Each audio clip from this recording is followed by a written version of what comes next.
Assalomu alaykum. Mercedes Sprinter bozor obunachilari bugun sotuvda tayyor zavodskoy Mercedes-Benz. Video davomida narxlarni, ma'lumotini aytib o'tamiz. Video boshlanmasdan like, podpiska tugmasini bosib qo'yamiz.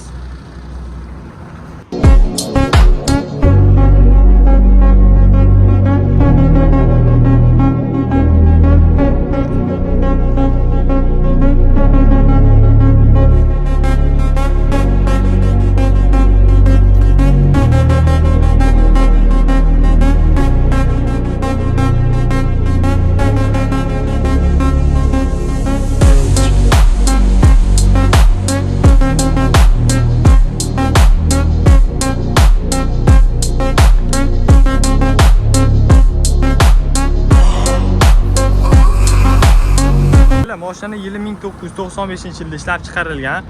Dehqondan akalar. Kimga qiziq bo'lsa, mashina zavodskoy holatda 6 ta balon qo'yib qo'ydim, yangi deyaptilar. Balonlar yangi holatda. Oldi pistoletlar butun.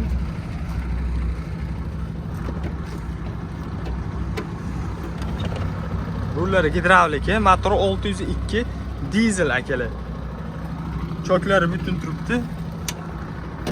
Kimga qiziq bo'lsa 4 tonnagacha bemalol yuk oladi. Ramalari toza zavodskoy.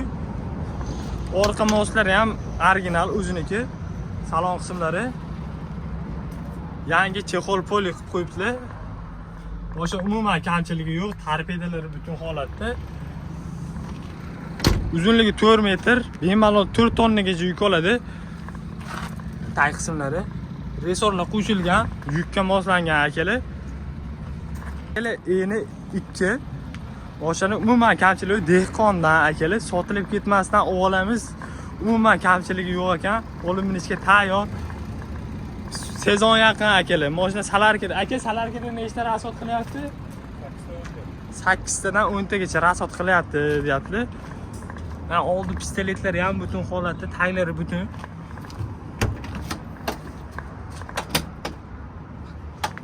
Akkuratniy, tayyor qilib ishga. Umuman kamchiligi yo'q. Buni eng qiziq joyi akalar narxi. Biz obunachilarga buni narxini 10.800 dan o'tib beraman deb turibdilar. Xohlasa оформление, xohlasa generalniy bo'laveradi. Mashina chusta akalar. Tayyor yurib turgan texnika. Umuman kamchiligi yo'q ekan. Mashinaga mehrni berish bitirasi. Pastda telefon nomerlarini yozib qoldiramiz. Bemalol o'zlariga aloqa chiqib, narxlarni kelishib olsanglar bo'ladi. Bizni kuzatishda davom etamiz.